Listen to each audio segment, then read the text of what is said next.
Dear learners, in this lecture, we shall be continuing with our discussion on the kinds of companies which can be formed under the company law. I shall be taking up the fourth part of this topic in this lecture. This is an extension of our discussion on the various kinds of business organizations. So in this part 1, part 2 and part 3 lectures on the kinds of companies, we've looked at how various companies can be different kinds of business organizations suitable to different types of business structures. So in this part 4, I would be discussing the companies which fall under these two heads: the number of members and size. Here I would be taking up their concepts, features, structure, points of differentiation, along with the provisions governing them under the Companies Act 2013. So firstly, on the basis of number of members, this is the 7th classification we have. Under this classification head, we have 3 companies, namely a public company, private company, and one-person company. To begin with, a public company is defined under Section 2, Subclause 71 of the Companies Act 2013. According to this provision, a public company means a company which, Part A, is not a private company, and Part B has a minimum paid up share capital as may be prescribed. Now, as you would acknowledge, this is a very technically worded definition which does not reveal much about the meaning and features of a public company. It explains a public company in a reductive or a negative sense by laying down that it is not a private company. Further, the Companies Amendment Act 2015 has removed the requirement of minimum paid up share capital for public companies. This means that a company can be incorporated with such capital as may be decided by the promoters while incorporating the company. Now let us examine the next provision, that is Section 3, Subclause A of the Companies Act 2013 related to a public company.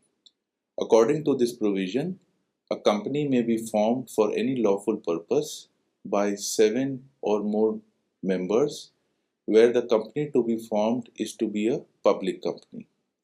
So, a public company has to have a minimum of 7 members, and there is no limit prescribed for the maximum number of members it can have.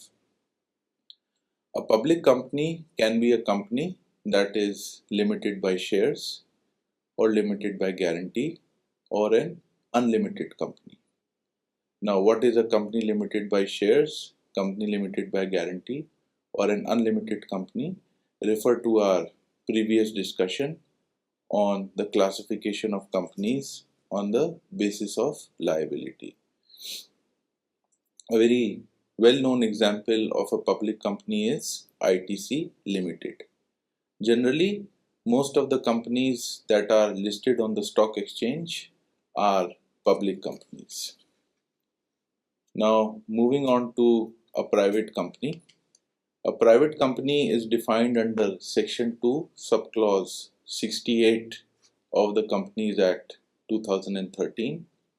According to this provision, a private company means a company having a minimum paid up share capital as may be prescribed, and which by its articles, number 1, restricts the right to transfer its shares, number 2, except in case of one-person company, limits the number of its members to 200. Thirdly, prohibits any invitation to the public to subscribe for any securities of a company. Now, comparing this definition to the definition of a public company, this is a more clear definition and reveals at least three features of a private company. Firstly, that there is a restriction on the number of members or shareholders to transfer their shares.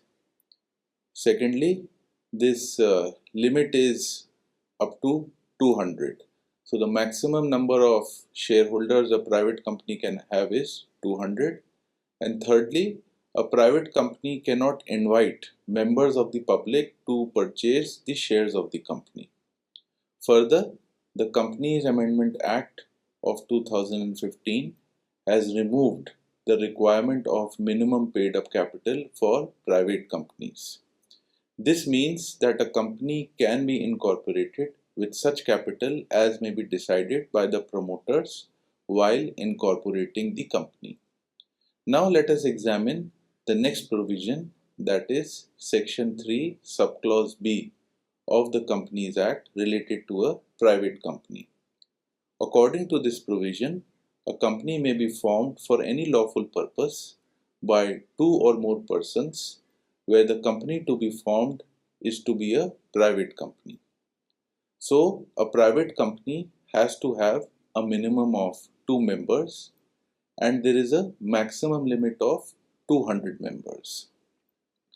A private company can be a company limited by shares or a company limited by guarantee or unlimited liability depending upon the choice of its promoters or founders. An example of a private company is Google India Private Limited. So generally, after the name of a public company, there is the word limited, denoting that it is a limited liability company. And in case of a private limited company, after the name of the company, we find the words private limited. So in a public company, there is no use of the word private.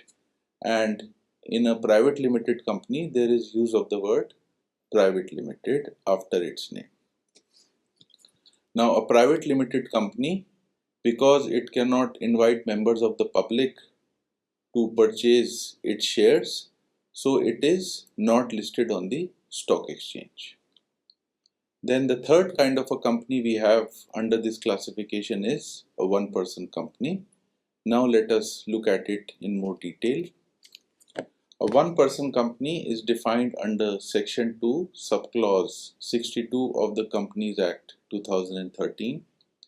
According to this provision, one-person company means a company which has only one person as a member. Now it means a one-person company can have only a single shareholder. Now let us examine Section 3, Subclause C of the Companies Act 2013 related to a one-person company. According to this provision, a company may be formed for any lawful purpose by one person where the company to be formed is to be a one-person company. So a one-person company can have only a single person as its member or shareholder. A one-person company can be a company limited by shares or a company limited by guarantee or an unlimited company. So while it can have only one person as a member or a shareholder, it can have up to 15 directors. An example of a one-person company is MR Technologies OPC Private Limited. So as the name suggests, that in a one-person company, you would find the words OPC as you find it with MR Technologies Private Limited to distinguish it from a private limited company. Move on to a comparison between a public company and a private company. Now, there are many features on which a public company may be differentiated from a private company. So firstly, on the aspect of limit on membership. A public company does not prescribe any limit or upper limit to the number of shareholders or members it can have, whereas such limit is present in case of a private company, which restricts the total number of shareholders to 200. Second, on the aspect of offer of shares, a public company is open to new shareholders, and the invite that it issues to the members of the public is a general invite. So any member of the public can subscribe the shares of a public company. Whereas it is the other way around in case of a private company. So it is a closed company, and the process of subscription of shares of private company is different from that of a public company, in the sense that there is private placement of shares. So just as there is a difference between what we call as a public place and a private place. So how do you distinguish a place as a public place or a private place? So in a public place, obviously any member of the public, by following the due procedure or rules, they can get access to that place. So for example, public parks or a railway station. So if you buy a platform ticket or if you buy the ticket of a park, then you can access the place. But in case of, let's say, your private garden, obviously there is going to be a restricted access. So same is the case with a private company. So there is a restriction on who can become members of a private company. So the promoters tend to exercise a greater degree of control as to who can become members of a private company. So insofar as the membership of a public company is concerned, there is very little to no regulation, whereas in case of a private company, there is a strong regulation by the promoters of the company.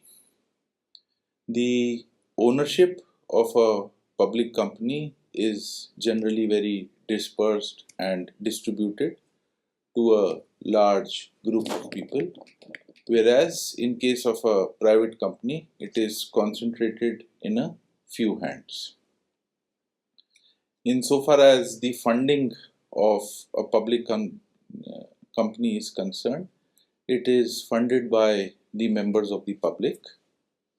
Anybody who is willing to subscribe the securities of a public company do become its funders, whereas in case of a private company, it has only what we call as private investors, and so the funding is not indiscriminate, like anyone cannot become a funder in a private company.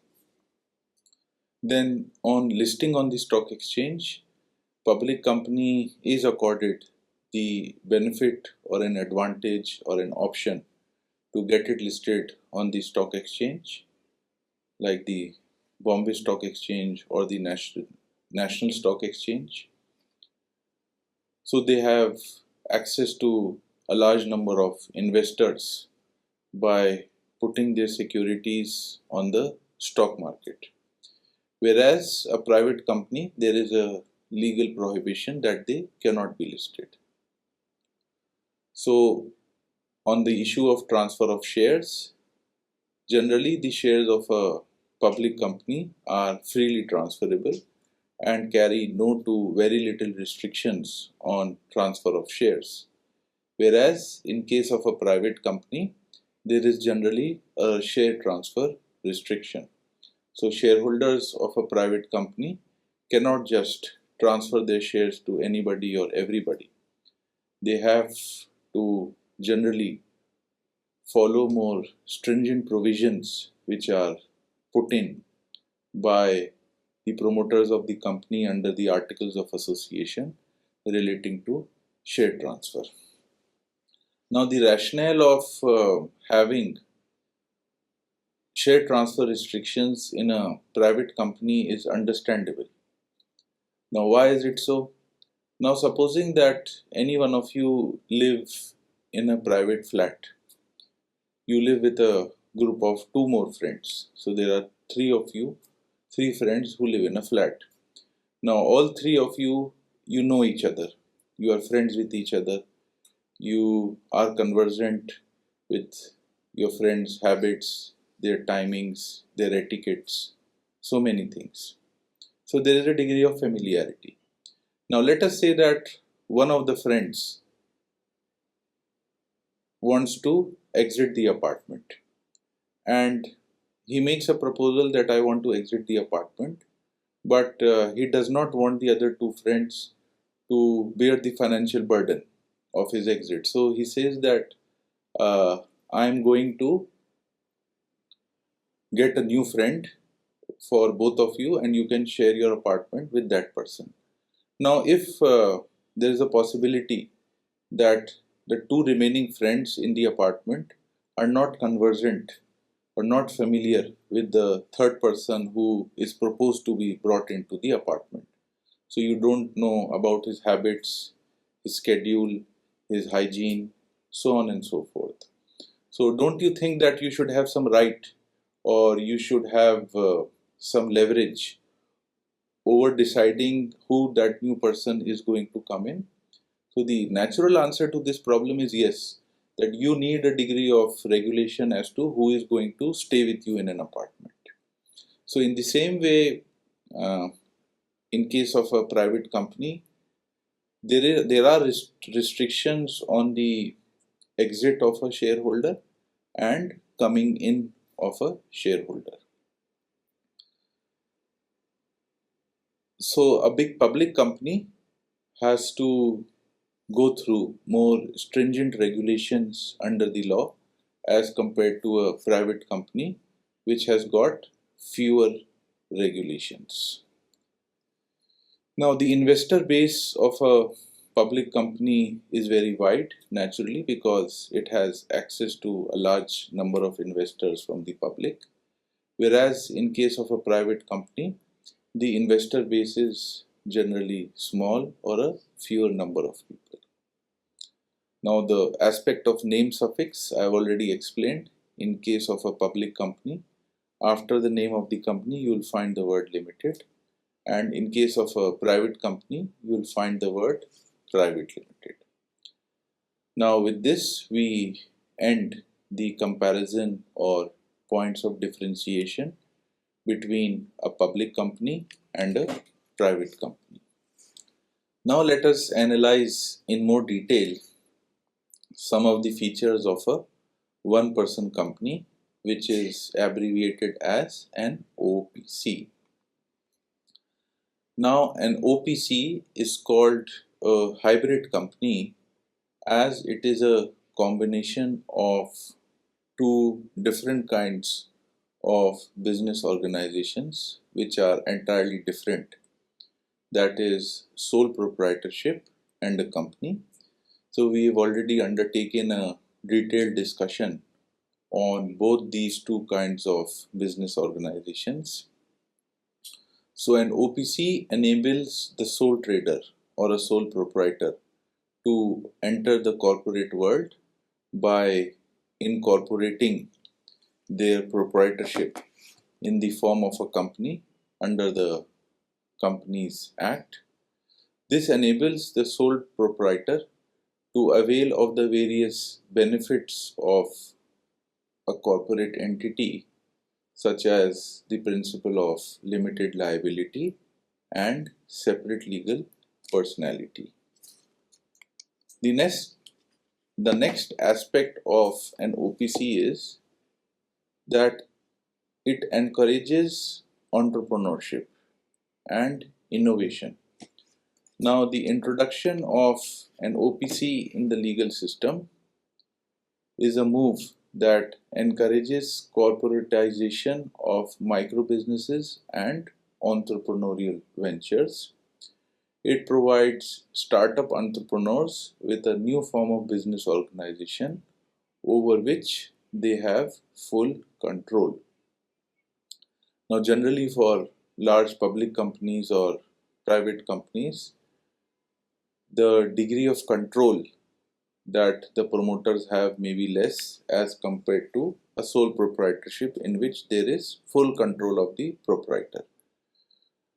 But in an OPC, the one person who is the member of the company, he has a very vast control over the company in which he is the shareholder, just like a sole proprietor.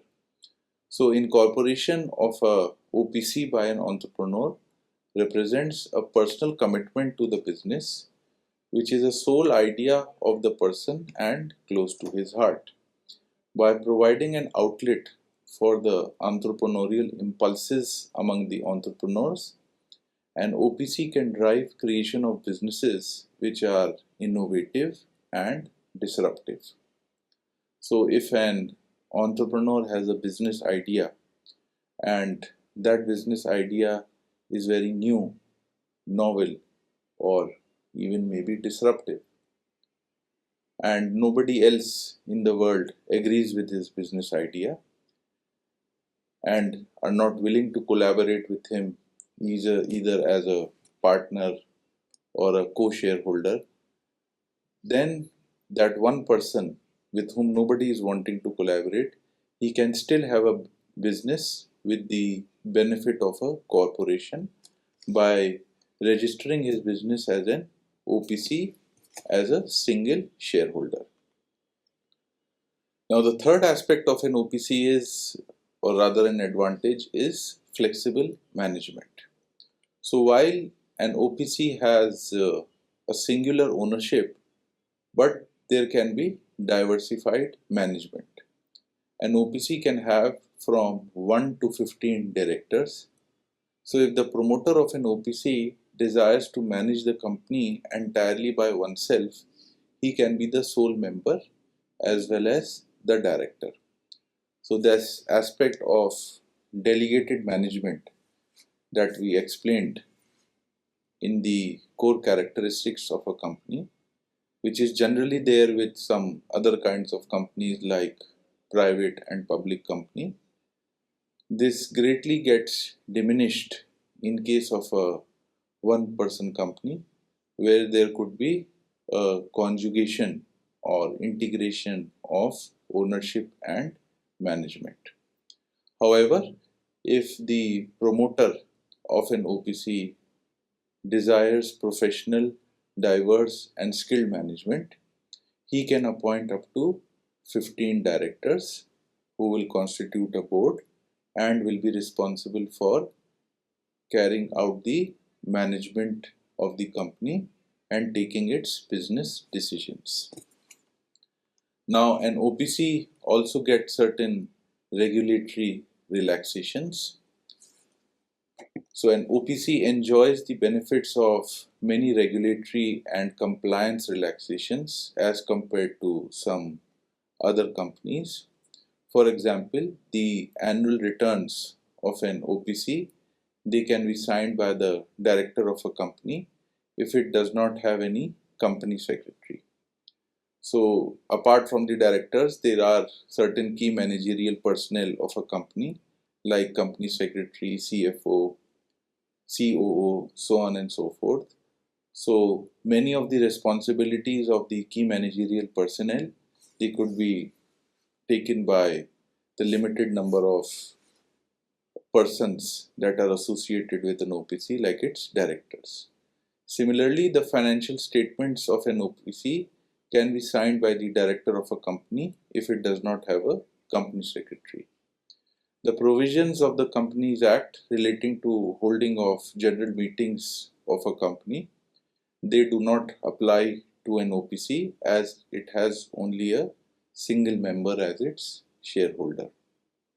Now the general meetings, just to briefly introduce you, are meetings between the shareholders on one hand and the board of directors or management on the other hand. So they generally give an opportunity to the shareholders who otherwise do not participate regularly in the day-to-day business decisions of the company to make a performance appraisal of the directors of the company. Because in a company, what happens is that the shareholders give their money to the directors and give them power over the management and over the capital to put that money to good use in the business of the company. And what the shareholders expect is they expect good governance and high returns on their investment. Now, the directors generally enjoy a good degree of autonomy over how to use the capital of the shareholders. So naturally, the shareholders should get a right or an opportunity or a platform to take an appraisal from the directors as to what they have done with their money. So that is usually taken into account in the meetings of a company. Now, because an OPC has got a single member, so the single member, obviously there are no co-shareholders. He's the only single shareholder. So he just has to sign on that paper of like the minutes of the meetings, which would be regarded as holding of the AGM. So there is no requirement of an AGM as such because there is no body of shareholders. Now, in the same way, some other regulatory relaxations of an OPC is that if there is only one director, then obviously no meeting of the board of directors is also required. So these are some of the benefits of a one-person company, which is a very new concept under the various kinds of companies, with the aim of promoting much of the entrepreneurial aspirations and ease of doing business. So obviously there are some similarities which we have between a one-person company and a private company. So here in this slide we will draw up a differentiation between a one-person company and a private company. The differentiation is required because an OPC is a kind of a private company. Why we say that it is a kind of a private company? Because there is a limit on how many number of shareholders it can have. So a public company, on the other hand, there is no limit on the number of shareholders. So in that sense, on the aspect of limited number of shareholders or prescribed number of shareholders, there is a degree of similarity between an OPC and a private company. So in that sense, every OPC is a private company, but every private company is not an OPC. So obviously private company has to have a minimum of 2 members. So it cannot be an OBC that way. Now let us see the differences between these two types of companies. Firstly, on the membership, the number, an OPC has a single shareholder or a member, and a private company from minimum 2 to a maximum of 200. Secondly, on the minimum number of directors, an OPC has to have a minimum of 1 director, whereas a private company has to have a minimum of 2 directors. The compliances or regulatory relaxations are few for an OPC, as we discussed in the previous slide, as compared to a private company, which has to undergo more rigorous compliances as compared to an OPC, but less than a public company. Because the public company, if it is listed on the stock exchange, it has some additional compliances to meet of the stock exchange where it is listed. So a private company in terms of compliance falls in the middle. So public company with highest number of regulations and compliances, then a private company, and least for an OPC. Now, board meetings are required for an OPC only if there are more than 1 director, whereas for a private company, it has to have a mandatory general meetings, at least 4 meetings per year. In an AGM or annual general meeting, that is the meeting of the shareholders, the OPC is not required to conduct an AGM because there is a single shareholder who is not required to meet any of his co-shareholders because none are there. but an AGM is required for a private company because there are at least minimum of 2 shareholders. So as far as the law is concerned, foreign ownership of an OPC is not allowed. Foreign investors, foreign shareholders, but same is allowed for a private company. In terms of funding, it is difficult to get funding in an OPC due to a single ownership. This can be regarded as one of the drawbacks or limitations of an OPC, because many of the venture capitalists or investors who want to make an investment in the new venture, they can insist that they require shareholding of the venture in which they want to make an investment, but that option is not available in an OPC. So an OPC does not have an option to offer shares to its investors. So in that sense, those external investors who are looking to purchase shares of the new business, they would not be able to get the shares in case of an OPC.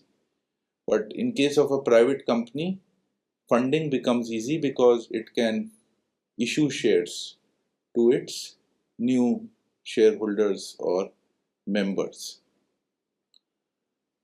Now there is an option of conversion of an OPC into other kinds of companies like a private company. So if share capital exceeds 50 lakh or turnover exceeds 2 crore, the option of conversion is there.